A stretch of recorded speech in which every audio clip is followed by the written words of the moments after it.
shotgun style. Shotgun style. Okay, there you go. Let me know when we're ready.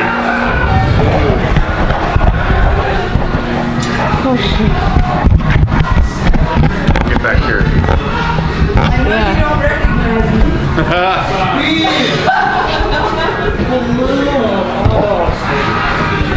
Probably hold that for you? This? Yeah. Yeah. All right. Really? I saw I'm the boom guy today, Mike. There you go.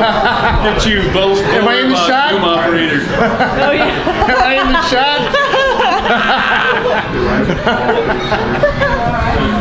Remember when we had the little light? We put a freaking light.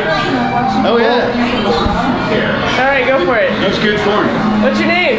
Hi, my name is Mike Kimball, and I am a stagehand. Why? Why am I a stagehand? Because I'm an idiot. Why? No, I became a stagehand because I like the process of putting together shows and entertaining people. Why? I don't know why I got into that part of it, but it was something that I felt would be something to help people rather than just sitting in an office crunching numbers or doing something like that. How long you been doing this for? I have been a stagehand for over 30 years now. What led you to this kind of work? What led me to this kind of work?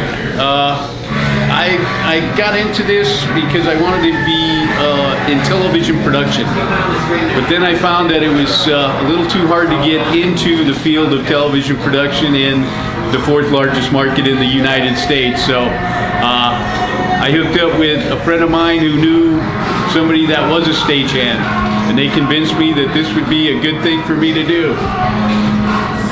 How wrong they were. What's your favorite thing about being a stagehand? One of the best things about being a stagehand is the diversity of work. Work in different venues with different people for different types of clients all the time. So it's not something where you go into work every day and it's the same place and the same people and monotonous kind of thing. So the fact that it's very diverse is what is my favorite part of being a stagehand. What's your least favorite part of being a stagehand? My least favorite part of being a stagehand is the unpredictability of the work schedule. Not knowing, more than a day or maybe two ahead of time that you'll be working on some project for an indeterminate length of time is probably my least favorite part. Have you ever been injured on the job? I have been injured on the job like probably 99.999% of all other stagehands. The work that we do is physical. It requires a lot of lifting and a lot of movement and a lot of unnatural positions to place equipment and gear. Most of the injuries result from either somebody not focusing on what they're doing or because they are too exhausted to know what they are doing. Stagehands working long hours and not getting the proper rest is probably the most contributing factor to injuries in our field. What's the longest call you ever worked? The longest call the longest job I've been on for one continuous length of time would probably be the black and white ball that I was the crew lead on, and I worked approximately 38 straight hours. What's the question? Why do you joke with people at work? What's that? Why do you make jokes at work? Humor and levity is one of the best ways to get through long, arduous days at work. If you're not able to laugh and enjoy your day, then doing a 14-hour to 16-hour day, physically moving and doing the things that we do would be way too strenuous. You'd find yourself not enjoying yourself, and you wouldn't last long in this business. What would you do if you didn't do this? If I wasn't a stagehand, I really don't know what I'd do. I'd probably do something where I was helping children. I think children are great. They're very knowledgeable. They learn things very quickly, and there's no filters on children. They will quickly let you know who you are and how you're doing. So if I wasn't a stagehand, I think I'd do something that dealt with children. Do you have a favorite show? Stagehands are mostly children too, by the way. Can you say that again? Stagehands are mostly children, by the way, regardless of what their age says on their paperwork. Do you have a favorite show you've worked on? As far as favorite or least favorite shows or events that I've worked on, I can't really single out one particular show or event. I think the best ones to work on are the ones, the projects that you work on with people that you enjoy working with. It makes it less of a stressful situation, and the time passes by, and no matter what the length of time during the day or the amount of days, you go to work and you have fun and you get paid, and then you come back and do the same thing the next day. So can't think of anything wrong with getting paid for having fun. So when people ask you what you do, what do you tell them, and do you think they actually understand it?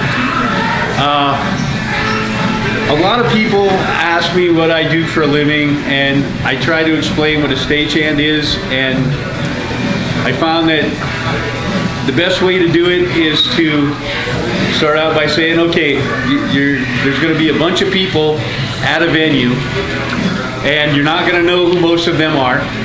And then there's going to be one or more trucks that come in, and you're going to unload all this gear off these trucks, and you're going to push it into a ballroom or in the middle of a stadium or somewhere in a hotel. And then you're going to set up all the gear you just unloaded off the truck and put it together and assemble it and operate it.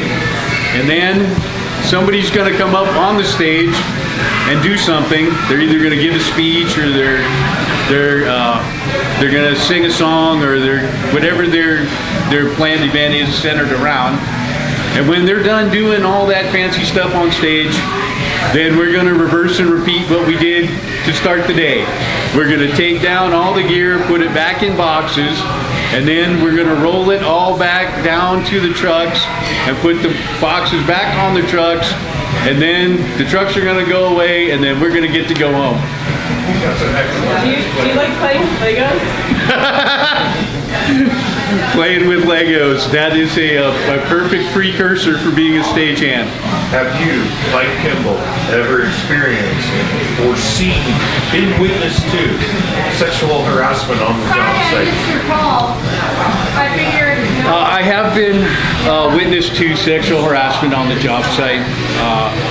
It's something that's becoming more prevalent in today's society.